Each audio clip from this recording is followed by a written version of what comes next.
All right, everybody, welcome back. It is Wednesday, September 17th. I'm Hawk. Today, we're going to talk about how the DOJ last week deleted a study from their own website that showed far more domestic terrorism is committed by far-right extremists than left-wing extremists.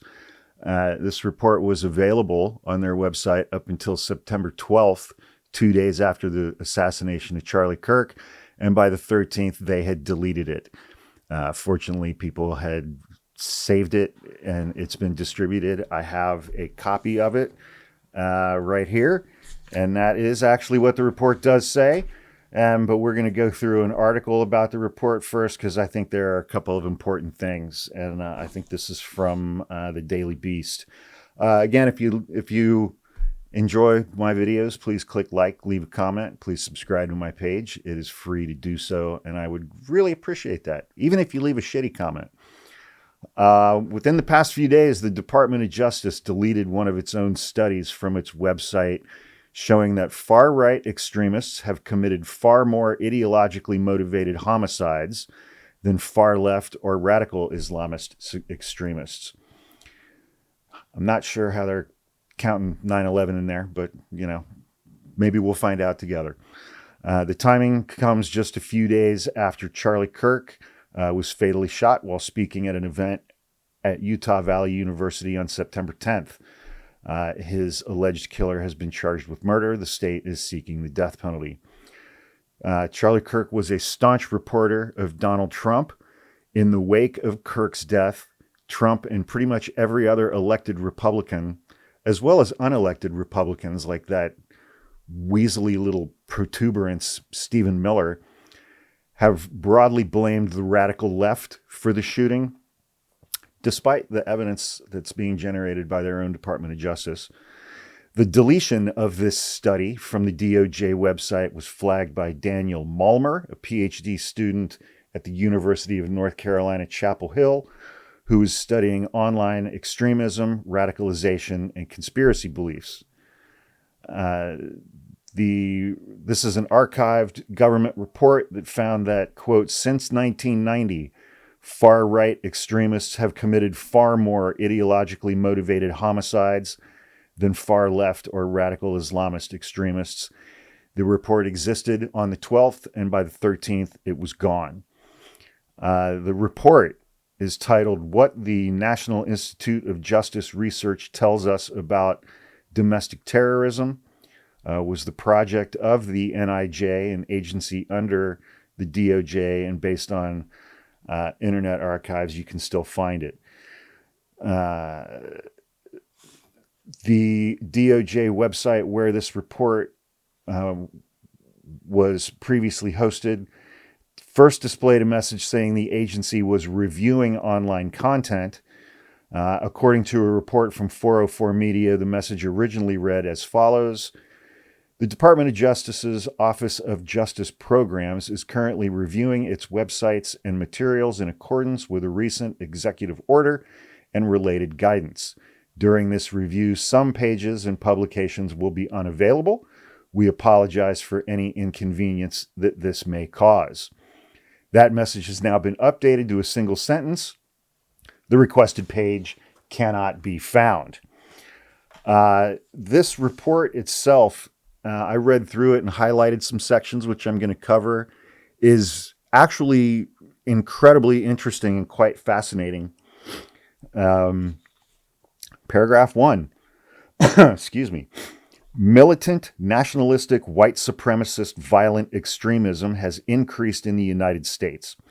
In fact, the number of far-right attacks continues to outpace all other types of terrorism and domestic violent extremism. Since 1990, far-right extremists have committed far more ideologically motivated homicides than far-left or radical Islamist extremists, including 227 events that took more than 520 lives. In the same period, far-left extremists committed 42 ideologically motivated attacks that took 78 lives. So like 6 or 7 times the number on the right. A recent threat assessment by the U.S. Department of Homeland Security concluded that domestic violent extremists are an acute threat and highlighted a probability that COVID-19 pandemic-related stressors, long-standing ideological grievances related to immigration, and narratives surrounding electoral fraud will continue to serve as a justification for violent actions. Cool. COVID-19 and stop the steal. Fantastic. And immigrants. Jesus Christ, man. Over the past 20 years, the body of research that let's stop with that for a second. So all of their COVID-19 bullshit is conspiracy theories. All the electoral fraud, stop the steal shit is conspiracy theories. They're still angry that they had to wear masks.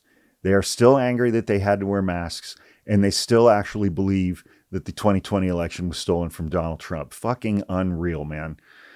Over the past 20 years, the body of research that examines terrorism and domestic violent extremism has grown exponentially. Then we go through some methodology here. Research found that radicalization processes and outcomes vary by group, structure, and crime type. Then we get down to the next section, the characteristics of U.S. extremists and individuals who commit hate crimes.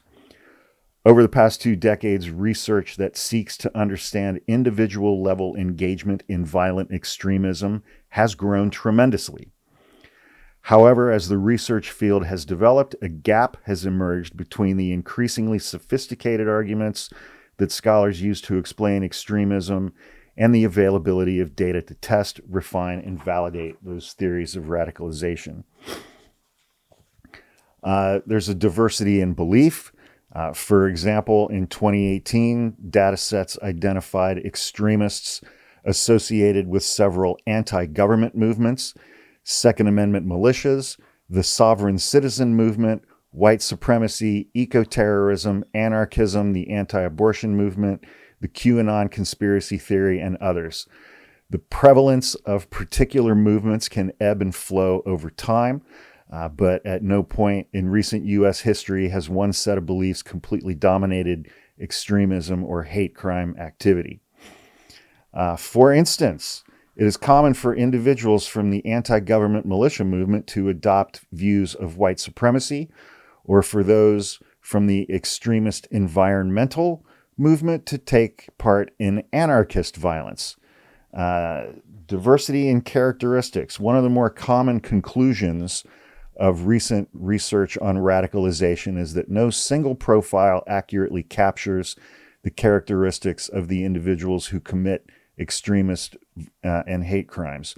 For instance, white supremacists tend to be older and less well educated and are more likely to have criminal histories than those who are inspired by foreign terrorist groups or those associated with environmental or anarchist movements.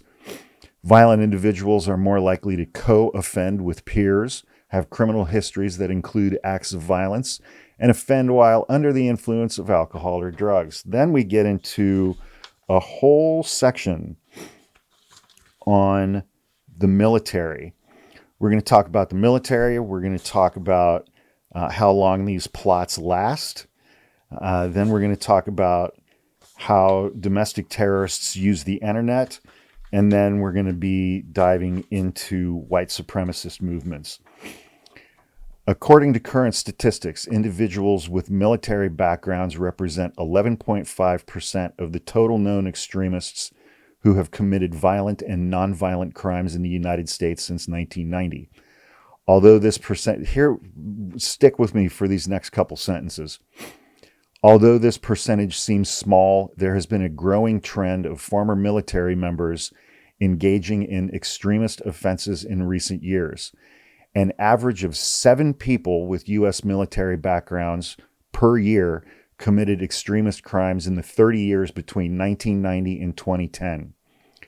That rate has risen to an average of 29 people over the last decade.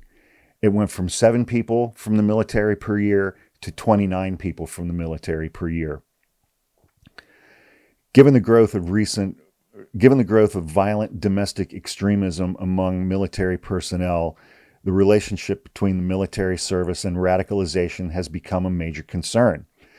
The likelihood of radicalization and radicalization to violence increases when individuals have already left military service. The research suggests that military service is not a social bond that inhibits extremist violence.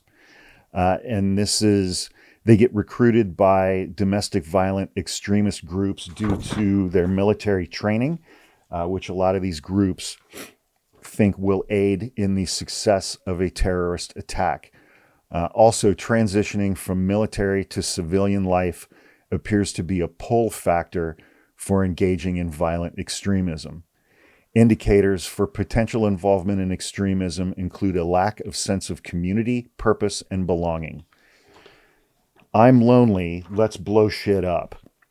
Cool. That sounds amazing. How domestic terrorists use the internet. Terrorists and terrorist groups use the internet to share propaganda and recruit new members. The internet provides a platform to strengthen their members' commitment to the cause, encourage radicalized individuals to act, and coordinate legal and illegal activities.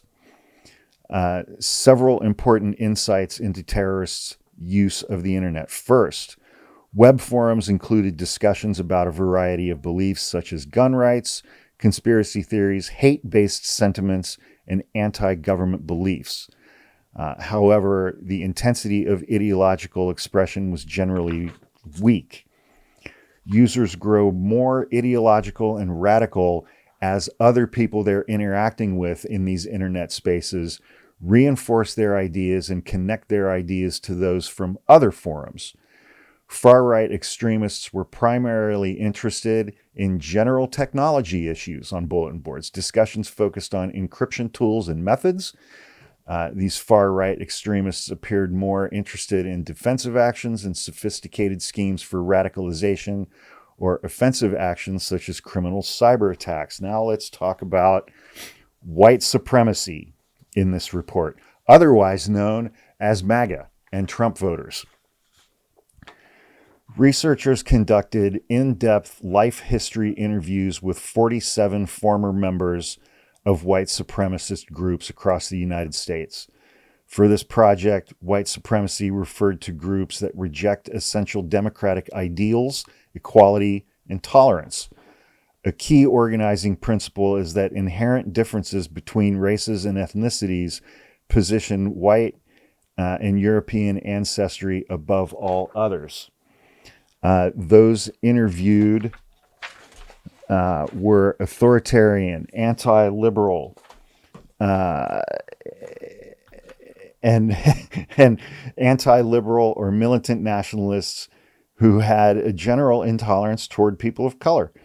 They had used violence to achieve their goals and supported a race war to eradicate the world of non-white people. Vulnerabilities as precondition. I think this is about recruiting. The former white supremacists interviewed had various personal, psychological, and social vulnerabilities that made them strive for what psychologists have framed as developing a new possible self. This is pretty interesting. High levels of negative life experiences, including but not limited to maladjustment, abuse, and family instability, potentially making a person imagine a new, different, and more fulfilled self if they become a white supremacist. They can imagine an empowered future self with friends and a purpose. Extremist recruiters prey on these desires. The former white supremacists indicated high levels of physical, sexual, and psychological abuse as children. Childhood trauma is always the gateway to everything. Strained personal relationships and general difficulties throughout their lives. These struggles made white supremacy seem like an improvement to their sense of self, as the group came with a ready-made set of friends, social events, and camaraderie among individuals with similarly rough pasts. Or you could just fucking go to therapy. That's an idea. I went to therapy. You could go to therapy. Besides these social benefits, white supremacist groups provided members with a deeper sense of belonging and explanation for their life troubles, rooted in a sense of racial pride and empowerment. Now we're going to go back to that first paragraph and we're going to do some math. Far-right extremists had 227 terrorist events, which took 520 lives. Left-leaning terrorists took 78 lives. That's a total of 598. That means that 87%, since 1990, 87% of all politically motivated homicides in the United States have been carried out by people on the right, conservative and MAGA. 87%, 520, 87%. That means that left-wing terrorists are responsible for 13%. And it's like all of this shit that JD Vance said on his podcast on Monday, that sure, we have some crazies, but all of this violence is coming from the right. There is absolutely zero evidence to support any single word that he said in that statement. Donald Trump and Stephen Miller are going to do all kinds of horrible things using the power of the government to people on the left in the United States over the next couple of years. And their data is completely wrong. They don't care. They don't care. We are entering into, I think, a new phase of the authoritarianism that we've been dealing with from this administration as a direct result of the assassination of Charlie Kirk. And that's why that report was deleted from the DOJ's website, because it shows that far-right groups are responsible for 87% of domestic terrorism and domestic terrorism-related killings in the United States, and the left is responsible for 13%. Thanks again for watching. One of these days, I'm going to do one of these videos about something happy. I promise. I swear to God. If you enjoyed this video, because, you know, what's not to enjoy, please click like, leave a comment, and subscribe to my page, which is free. Thank you for watching. I'm Hawk. I'll see you next time.